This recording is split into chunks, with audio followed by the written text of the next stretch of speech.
अखिया खोला बबुआ, ओ अखिया खोला बबुआ, बोलब के छोटका भाई, अखिया खोला बबुआ।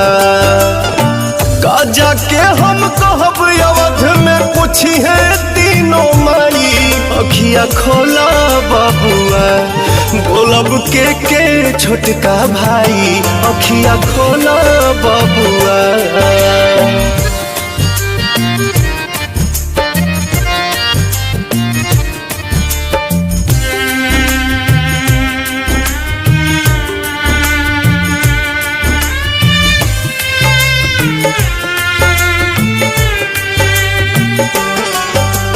राजभवन के त्याग तू हमरा साथे